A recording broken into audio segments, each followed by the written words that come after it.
Hello and welcome to my video on repairing your automotive mechanical clock. I'm a shade tree mechanic who happens to like vintage Pontiacs, and the clocks in my cars seem to have about a 100% failure rate, and I think that's pretty common in most 60s and 70s Pontiacs that have these things. So after an online discussion came up about the fact that these have a very high failure rate, I thought, well, I'll share what I know and we'll see if we can help a few people get theirs working. Our patient in this operation is out of a 73 Grand Am. And before I go any further, I will say I'm going to do this in two parts. Part one, I'll focus on the operation and what items you'll need to do it, and then part two will actually be the disassembly and cleaning and repair of the clock itself. So for those who want to skip the philosophy and go straight to the operation, go ahead and watch part two, and the rest of you can hang out here and watch this. Okay, I'm a salesman, so I talk in complete paragraphs, and I've edited this about 5 times, so we'll try and be quick here. Okay, items you'll need. Obviously, your instrument cluster with your clock. Again, it doesn't matter what you have, whether it's a Bonneville, Catalina, Firebird, Le Mans, whatever. Once you get the clock out of the cluster, you'll find that the clock assembly itself is essentially the same for about 20 years, certainly going back to the early 60s up through the late 70s. If you have a vehicle newer than 78, you probably will have a quartz clock in your car, and this will not be applicable to that. This is just the mechanical clocks pre-78, and certainly going down to the early 60s, if not the 50s. But just to show you, here is a Trans Am tack clock combination, and here's the clock on the back held in with 2 1/4-inch bolts. This is out of a 74.5 Le Mans. Again, Firebird, very similar. But again, here is your clock mechanism right here, and the operation, once we get the face off and get into the clock mechanism, is nearly identical for all of the clock assemblies. Tools you will need. First and foremost, 12-volt power supply. I actually have a regulated power supply on my workbench. It's a 10-amp unit, so I've got leads here that I can use to test 12-volt accessories. Car battery works fine too if you don't have a power supply or don't want to go buy one.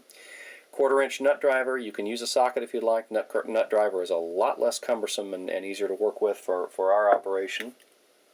Your favorite pair of needle nose pliers, as you can see by the wear on the handle. This one's the set that I tend to use. I do like the bigger set for the leverage it gives me, particularly on reassembly. So, but whatever your favorite set of needle nose pliers are, those are the ones you need.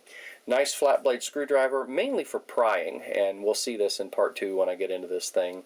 To get some of the tabs open, you'll find that comes in handy where the jaws of the pliers can't quite get under there. You want a nice soft brush. I've got an old toothbrush. Old paintbrush will work fine too, just to basically dust some of the dirt, sweep some of the dirt out of the housing itself and the clock unit. Okay, as far as and likewise for that operation, a nice little aerosol spray duster. If you've got a small air compressor with a micro gun, air gun, you can use that as well. As far as lubing the clock once we get it clean, WD-40 works great, but you can also use just a very, very light oil with a little dropper on it.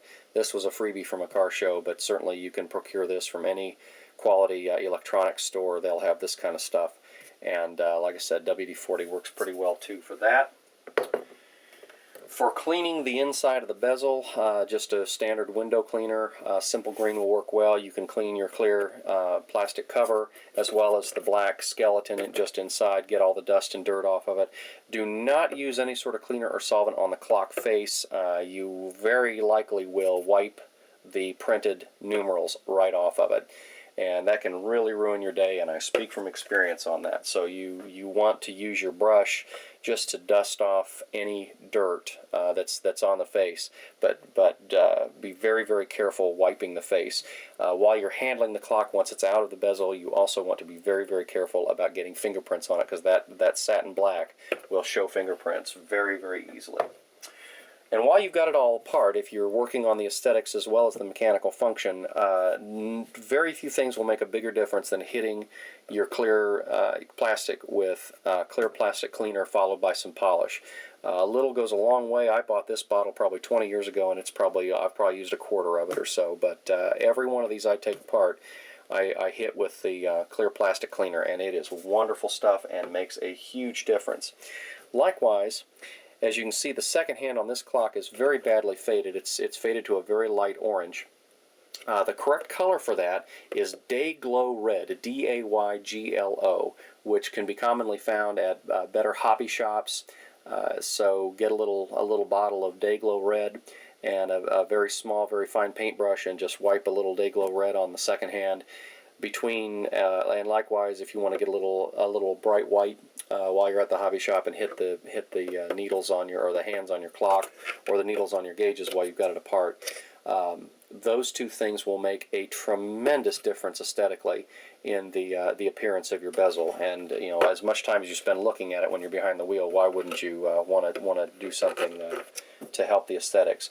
Got to give a quick shout out, speaking of improving your bezel while you've got it out, to Joe Blow. Joe put a set of LED dash lights in his own personal 75 Grand Prix, and the differences in the brightness were astounding. These are dimmable, and they're not that expensive. This little bag of 20 I picked up on eBay, I think with shipping, for maybe $10, $11. So for slightly better than 50 cents a piece, you can make a tremendous improvement in the visibility of your gauges after dark. So with that, we'll go ahead and get started on the disassembly process, and we'll take it from there.